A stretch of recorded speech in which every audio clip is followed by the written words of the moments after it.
ሰላም ሰላም እንዴት ናችሁልኝ? የተከበራችሁ ውድ የቻናሌ ቤተሰቦች ዛሬ እንግዲህ ለየት ያለ ቪዲዮ ነው ይዤላችሁ የመጣሁት።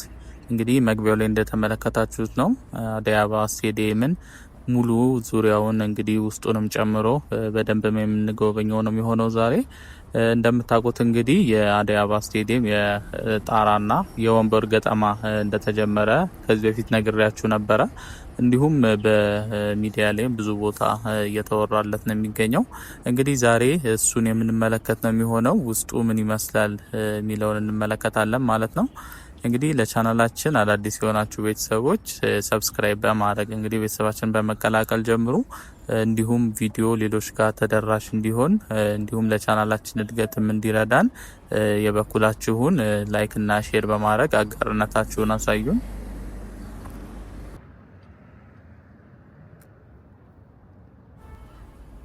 ዛሬ እንግዲህ ጉብኝታችንን የጀመርነው እንደተመለከታችሁት ከቦሌ መድኃኔዓለም ወደ 22 በሚወስደው መንገድ በኮሪደር ልማቱ በኩል ነው። እንግዲህ በዚህ በኩል ብዙ በሮች አሉት የስቴዲየሙ። እንግዲህ አሁን ደግሞ በቅርብ ሌላ አዲስ በር ተሰርቶለታል እንደ ዋና በር ነገር ማለት ነው። አሁን ይሄ የምንመለከተው እንግዲህ የግቢ ውስጥ ያለው የፓርኪንግ ስፔስ ወይም የመኪና ማቆሚያ ቦታዎች ናቸው። እንግዲህ ይሄ ነው የቦሌ መድኃኔዓለም 22 መንገድ ያለው ያልኳችሁ። እንደምታውቁት እንግዲህ በዚህ አካባቢ ላይ እጅግ በጣም ብዙ የሆኑ ሰማይ ጠቀስ ህንጻዎች እየተሰሩ ነው የሚገኙት። በጣም የሚገርም ለውጥ እያሳየ ነው። እንደምታውቁት የ22 መንገድ እንግዲህ የመንገድ ንጣፍ ተደርጎለት አሁን ላይ የእግረኛ መንገድ ብቻ ነው የሚቀረው። እንግዲህ መግቢያ ነው ያልኳችሁ አዲስ የተሰራው ይሄ ነው። ቀደም ብሎ አጥር ብቻ ነበር ይሄ ቦታ። እንግዲህ ፕላኑ ሪቫይዝ ተደርጎ ነው እንደ አዲስ ይሄ የመኪና ፓርኪንግ መግቢያ የተሰራለት። እንደምታዩት እንግዲህ እጅግ በጣም ሰፊ የሆነ ዋና በር የሚመስል ነው። እንግዲህ በዚህ በኩል ገብተን ነው የዛሬ የስቴዲየም ውስጡን ጉብኝታችን የምናደርገው ማለት ነው። ይህ እንግዲህ የምትመለከቱት ጥቁሩ የአስፋልት ሬንጅ ነው። እንግዲህ አስፋልት ከመነጠፉ በፊት መጀመሪያ ሬንጅ ተቀብቶ ነው ያው አስፋልት የሚደረገው። ሙሉ ግቢው እንደዚህ ተደርጓል። እንግዲህ የስቴዲየም ውስጡ ማለት ነው። ያው እያንዳንዱ ቦታ ላይ የፓርኪንግ መቆሚያዎቹ አስፋልት ስለሚደረጉ ሬንጅ ተቀብቶ ከዚህ ላይ ነው አስፋልት የሚነጠፈው። ስለዚህ በዚህ በኩል ገብተን እንግዲህ ውስጡ ምን ይመስላል የሚለውን የወንበሩን ገጠማና እንዲሁም የጣራውን የምንመለከት ይሆናል። ከዚህ ከውስጥ ስንጨርስ ደግሞ ተመልሰን የኮሪደር ልማቱን የምንመለከት ይሆናል ማለት ነው። እንደምትመለከቱ እንግዲህ አሁን ወደ ውስጥ ገብተናል። አሁን እዚህ የምንመለከታቸው ወንበሮቹ ሳምፕል ናቸው። ዛጋ የተገጠሙት በደንብ ይታያቸዋል ብዬ አስባለሁ። እንግዲህ አሁን ገና ሳምፕል ላይ ናቸው ያሉት መጀመሩ ስለሆነ እንግዲህ የነዚህ ጥንካሬና አንዳንድ ቼክ ተደርገው ነው ሌላው ሙሉ ወንበሩ ገጠማ የሚቀጥለው ማለት ነው።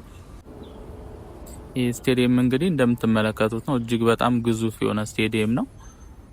እንደምታውቁት ከ62,000 በላይ ተመልካች የሚይዝ ስቴዲየም ነው። እንግዲህ አዲስ አበባ ውስጥ የመጀመሪያው አዲስ አበባ ሲሆን ኢትዮጵያ ውስጥም የመጀመሪያው ግዙፍ የሆነ ስቴዲየም ነው። እንግዲህ ከዚህ ቀደም የምናውቃቸው የአዲስ አበባ ስቴዲየም እስከ 30,000 እንዲሁም አቃቂ ኢንተርናሽናል ስቴዲየምም እየተሰራ የሚገኘው 20,000 ተመልካች የመያዝ አቅም ነው ያላቸው። እንግዲህ የአዲስ አበባ ስቴዲየም እጥፍ ሆኖ 62,000 በላይ ተመልካቾችም በአንዴ ማስተናገድ የሚችል እጅግ በጣም ግዙፍ የሆነ ፕሮጀክት ነው። እንግዲህ እንደምታውቁት የጣራ ገጠማውም እንግዲህ ተጀምሯል። እሱም አሁን እዚህ ጋር የምንመለከታቸው ቀያዮቹ ብረቶች የጣራው ከላይ የሚገጠሙት ናቸው።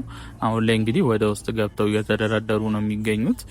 በውጭ በኩል ግቢውን ስንመለከት አሳያቸዋለሁ። ከዚህ እንደወጣን ወደ ግቢው ነው የምንሄደው። እንግዲህ እዛ ላይ በክሬን እየሰቀሉት ነው የሚገኘው የጣራውን ማለት ነው። እንግዲህ ከውጭ በኩል ነው ተዘርግቶ ወደ ውስጥ የሚገባው ጣራው።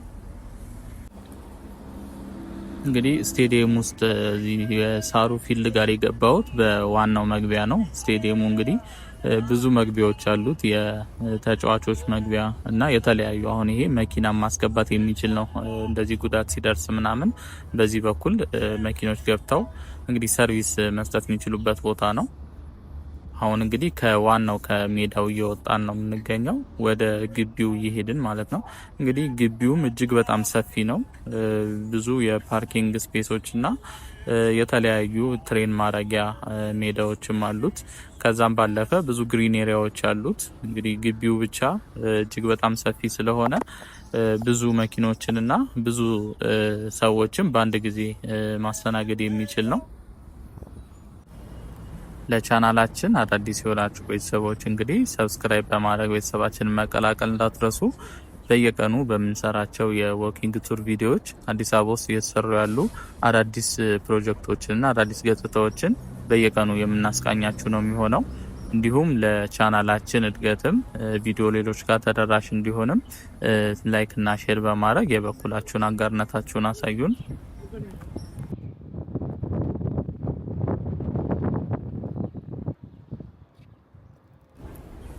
ይሄ የምንመለከተው እንግዲህ የትሬን ማረጊያ የመሰልጠኛ ቦታ ነው። እንደምትመለከቱት ነው። በጣም ሰፊ የሆነ ሜዳ ነው። እንዲሁም የመሮጫ ትራክም ለሯጮችም መለማመጃ እንዲሆን ሁለቱንም ያካተተ ነው። ይሄ ራሱ በጣም ትልቅና ስታንዳርዱን የጠበቀ ሰፊ የሆነ ሜዳ ነው። እንግዲህ ግቢውና ከውጪ ያለው ገጽታ ይሄን ይመስላል። የስቴዲየሙ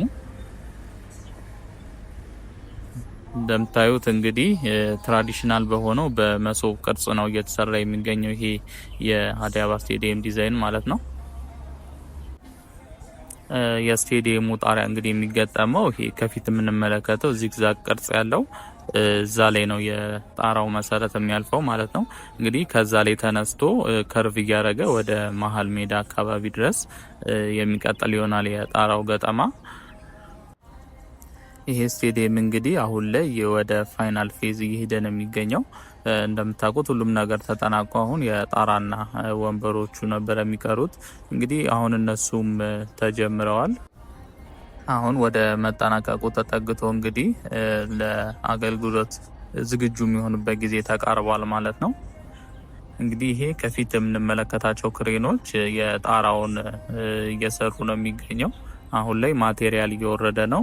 እንግዲህ የተለያዩ ብረቶች በላዩ ላይ ስለሚገጠሙ ብረቱ እየወረደ እንግዲህ ዝግጁ እየተደረገ ነው የሚገኘው። እንግዲህ እጅግ በጣም ግዙፍ የሆነ በጣም የሚያምር እንግዲህ ለሀገራችንም ትልቅ ኩራት የሆነ ስቴዲየም ነው። አፍሪካ ውስጥም እንግዲህ ካሉት ግዙፍ ከሚባሉ ስቴዲየሞች ውስጥ አንደኛው እንደሚሆን ነው ሲጠናቀቅ።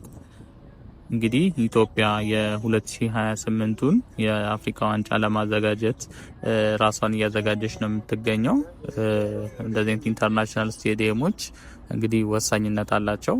ከአዲስ አበባ ስቴዲየም ውጪ እንግዲህ የአቃቂ ኢንተርናሽናል ስቴዲየምም አንዱ አካል ነው። ሀገራችን እንግዲህ የአፍሪካ ዋንጫን የማዘጋጀት እድሉን በዚሁ የምታገኝ ከሆነ በጣም ትልቅ ኩራት ነው ለሀገራችንም። ብዙ የቱሪስት መስህብም የዓለም ትኩረትም እንግዲህ ወደኛ ሀገር እንዲመጣ ያደርገዋል ማለት ነው። እንግዲህ አሁን ላይ ጉብኝታችንን በስቴዲየም ውስጥ ግቢ እያደረግን ነው የሚገኘው። እንግዲህ ከዚህ ስንወጣ ደግሞ የተሰራ ያሉ የኮሪደር ልማቶች እንመለከታለን በስቴዲየሙ ዙሪያ ማለት ነው። ምናልባት እዛ ጫፍ ላይ የሚታዩት ነጫጩ ቤቶች ሰሞኑን እየተሰራ ያለው መንገድ በሱ በኩል ያሉት ናቸው። እዛ አካባቢ ብዙ ለውጦች አሉ። አሁን ከዚህ ግቢ ስንወጣ ቀጥታ ወደዛ የምንመለከታቸው ቤቶች በኩል ያለው እየተሰራ ያለውን መንገድ እያየን እንግዲህ እስከ ጫፍ ድረስ አድርገን ነው የዛሬ ጉብኝታችን የምናጠናቀቀው። በነገራችን ላይ በዛ አሁን አዲስ እየተሰራ ያለው መንገድ በዚህ በ2-3 ቀን ውስጥ ክብር ከንቲባ አዳነች አቤቤ እንግዲህ መጥተው ጎብኝተውት ነበረ። በጣም የሚያስደንቅ ለውጥ እንዳለውና ካሁን በኋላም በፍጥነት ተሰርቶ እንግዲህ እንደሚጠናቀቅ ለነዋሪዎቹ ምቹ እንደሚሆን ለሚዲያ ገለጻ አድርገው ነበረ። እንግዲህ እሱን አስመልክቻችሁ ነው ዛሬ ጉዟችን የምናጠናቅቀው ማለት ነው። ሌላው ደግሞ በዚህ በኩል በስቴዲየም ውስጥ የሚያልፍ አንድ የወንዝ ዳር ልማት አለ። በሰማዩ ቆርቆሮ የሚታያችሁ ከሆነ በዛ በኩል አቋርጦ የሚያልፍ የወንዝ ዳር ነበር። እንግዲህ እሱም ልማት ተሰርቶለት በጣም የሚያምር ሆኗል። እንግዲህ እሱን ደግሞ በሌላ ጊዜ የማሳያችሁ ነው የሚሆነው። ስለዚህ እስከ መጨረሻው አብራችሁን ቆይታችሁ ይሄን ድንቅ የሆነ ስቴዲየም ፕሮጀክት እንድትመለከቱ ስል ጋብዛችኋለሁ። እንግዲህ ለቻናላችን አዳዲስ የሆናችሁ ቤተሰቦች ሰብስክራይብ በማድረግ እንግዲህ ቤተሰባችንን መቀላቀል እንዳትረሱ። እንዲሁም ቪዲዮ ሌሎች ተደራሽ እንዲሆን ለቻናላችን እድገት እንዲረዳን ቪዲዮን ላይክ እና ሼር በማድረግ አጋርነታችሁን አሳዩን። መልካም ጉብኝት ይሁንላችሁ።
Allah